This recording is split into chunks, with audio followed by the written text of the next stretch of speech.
Hello guys, welcome back. I hope everyone is doing great. So in today's video, I want to talk about fall fragrances.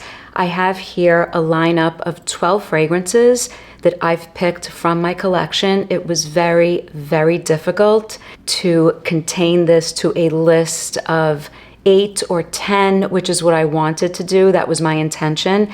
And I ended up with 12 fragrances. And there were still others that I wanted to include.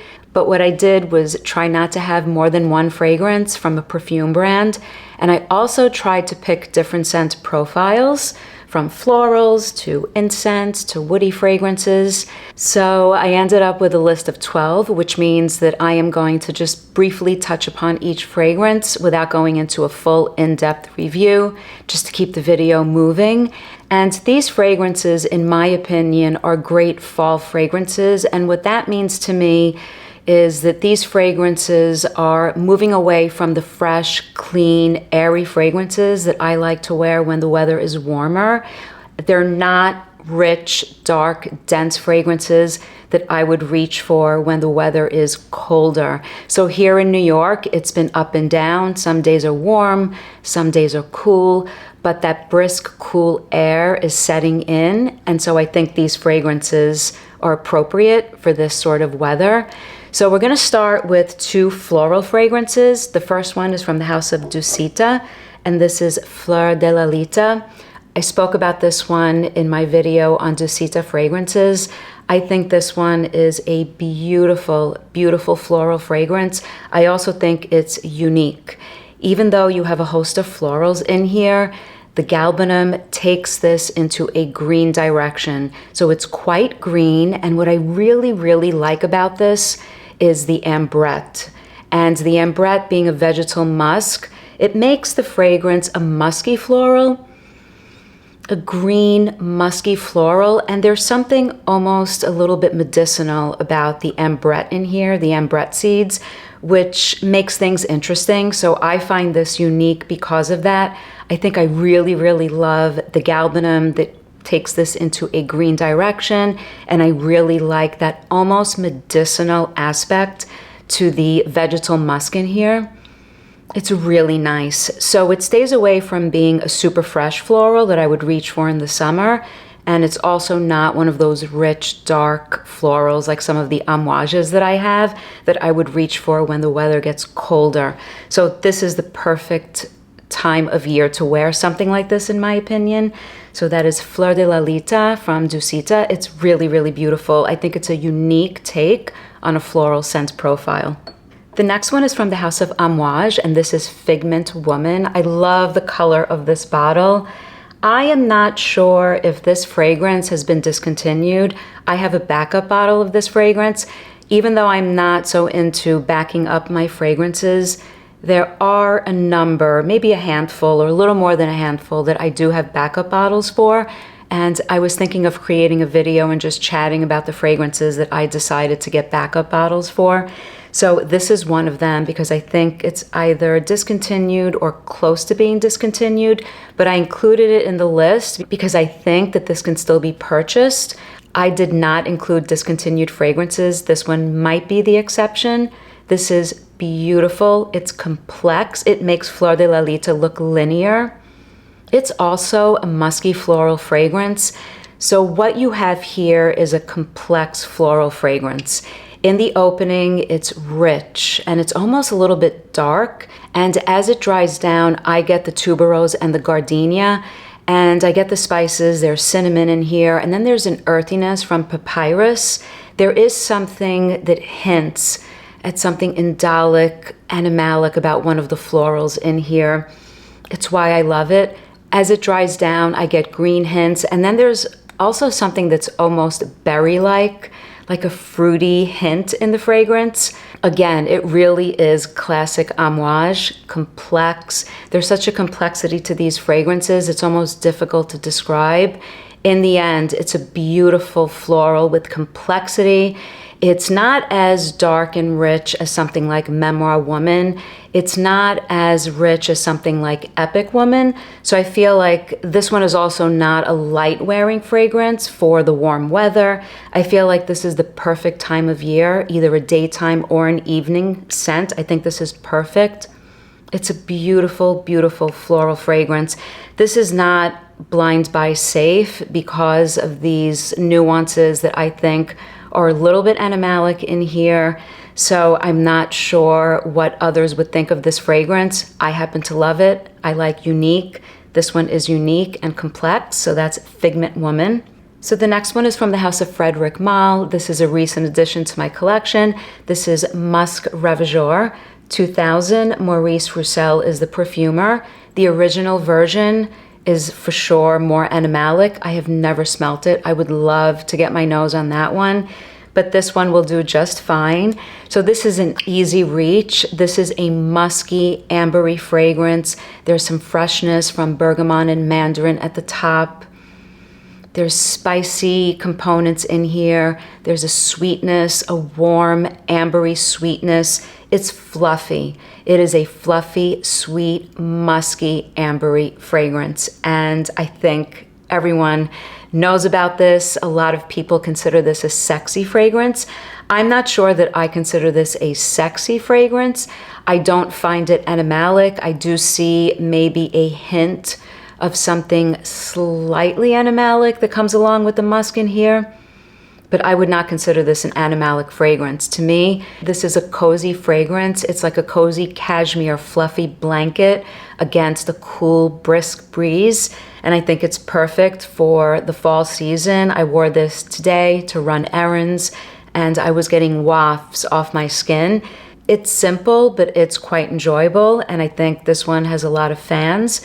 So that's Musc Ravageur. I think it's an easy reach and it's a cozy fragrance for the fall. The next one is from the house of Oriza LeGrand, and this is Reve d'Océan. This is such an adorable bottle. The packaging is so cute. I have Relique d'Amour and I ordered Chypre Mousse, and I'm interested in the heliotrope fragrance. I might blind buy that. I'm not sure. I'm really loving the fragrances from this house. This one is a spicy, resinous, slightly smoky incense fragrance. It's really, really stunning. It reminds me of a richer version of one of the fragrances that I recently spoke about in my last video, Holy Stick by the House of Chapel Factory.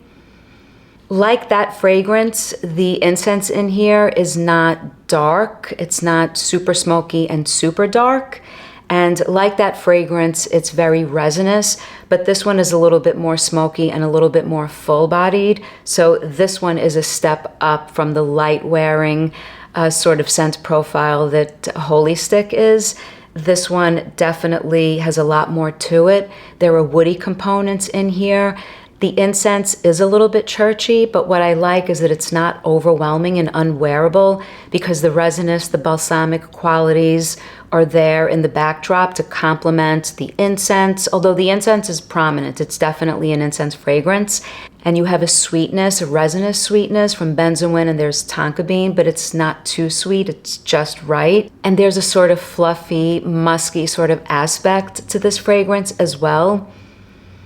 So I really do enjoy this one. It's an incense, but without being overwhelming. I don't like overwhelming incense fragrances. And I think the resinous and the woody components in here is a nice backdrop to the incense. So it's really, really nice for this time of year. So that's Reve d'Océan. So the next one is super hyped. This is from the house of Diptyque. This is Orpheon. This is such a gorgeous fragrance. This has just a tiny, tiny dent. It's mostly full. I bought this last year, and between this one and Fleur de Peau and Le Papier, it's very difficult to put a dent in these fragrances. I love all of them so much. I'm a big fan of the house of Diptyque. This one is gorgeous. It manages to be warm and cozy, while at the same time, it's such an easy wear, and there's a clean scent profile in here as well. So you have woods, you have florals, there's tonka bean, a little bit of sweetness. You have vetiver, you have patchouli in the backdrop. It's gorgeous. Like I said, it manages to be sort of clean and soft, while at the same time the fragrance has substance, and there's a juniper berry note in here as well. Really, really enjoyable. You can still smell clean and fresh while wearing a scent profile that has a little more substance and is appropriate for the weather when it gets a little bit cooler. Not all clean, fresh fragrances have to smell like a laundry basket. Not all clean, fresh fragrances have to be ethereal and translucent and transparent.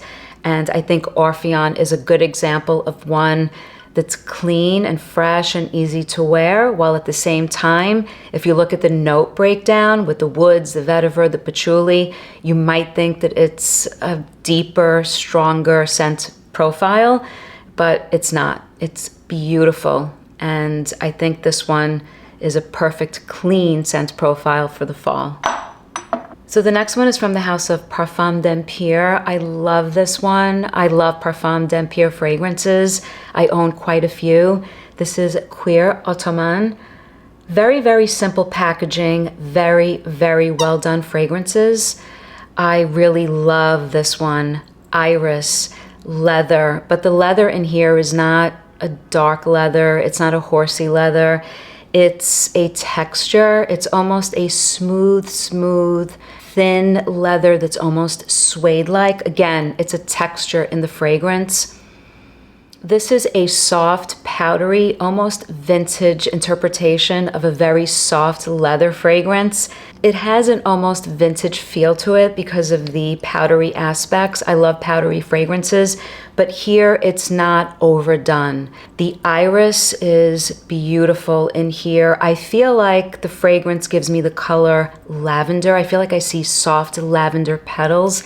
It's almost as if a compact of makeup has broken into pieces inside of a very, very fine leather bag. So it's not a leather fragrance like Cuir de Russie. It's not time to reach for something like that just yet. And I love Cuir d'Ange by Hérmes. I have 2 bottles, one being a tester without a cap. This one is perfect for this sort of in-between weather, in-between season, because of the softness, but yet at the same time, there is a texture, that fine, leathery texture that comes along with this powdery iris. It's a beautiful fragrance. If you're thinking horsey leather or anything smoky and rugged, that's not what this is whatsoever. But if you like the idea of something very soft, almost vintage powdery, you like iris, and you like the idea of something textured, then you should get your nose on this. Parfum d'Empire, all of the fragrances worth testing, worth sampling. The next one is from the house of Hérmes, and I spoke about this one when I gave you guys a tour of my September perfume tray, but on the tray I had the travel size of Santal Massoia. So this is the full bottle that I own.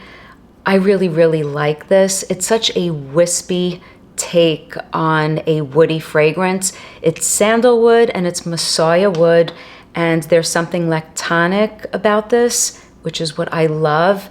Something even fruity. So I think to my nose, it smells like something almost lactonic, figgy, along with the woods. But again, it's a wispy fragrance.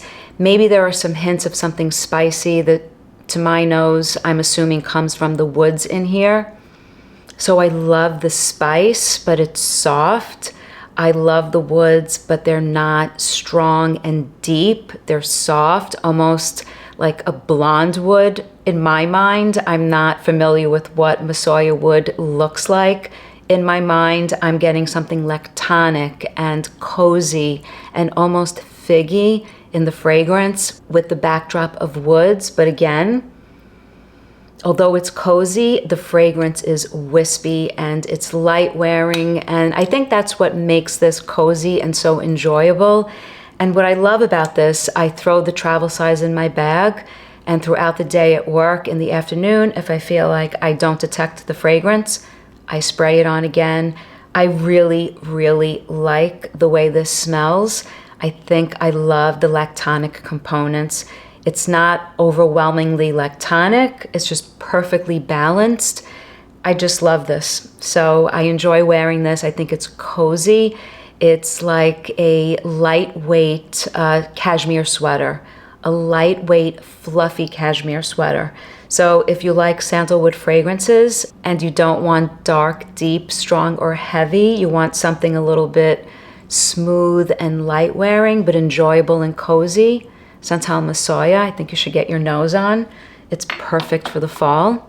So the next one is from the house of Zoologist, and I feel like this one maybe could have been on a list for colder weather fragrances, but I left it on this list. I love this one. This is Camel. This is so complex and rich, and the word that comes to mind is exotic. This is exotic. This is so great. It's so rich. It's ambery with incense. There's myrrh. There are spices in here. There are woody components. There are dried fruits. Makes it exotic along with that incense and the myrrh. And there's something a little bit animalic, but it's not overwhelming. Imagine a spice market with incense burning in the backdrop and maybe some dried fruits like dried apricot. I'm envisioning that sort of golden color and the consistency of a dried apricot. If you like and you eat dried apricots, I like the consistency. I like how they taste. They're not too sweet, and there's something rich about the flavor of a dried apricot. I feel like the texture reminds me of a dried apricot is what I'm trying to say. So this is a warm, complex, exotic smelling fragrance. It's rich and it's perfect for colder weather. So I would say that this one is nice as the weather gets even colder because of the richness and the complexity that this fragrance has. I think it's fantastic. It's very, very well done. Let me know in the comments if you guys like and are familiar with Camel by the House of Zoologist. So that's in the old packaging. Obviously, now the bottles are quite different. So the next two are iris fragrances. I'll try to move through these quickly. So this is Iris Nazarena by the House of Aedes de Venustas. So this is a perfect fall fragrance in my opinion. The iris in here in the opening is super cosmetic-y in my opinion. I feel like I'm smelling a red coral color old lipstick, that sort of waxy sort of consistency and smell that comes along with old lipstick. And for some reason, that's what I get in the opening here.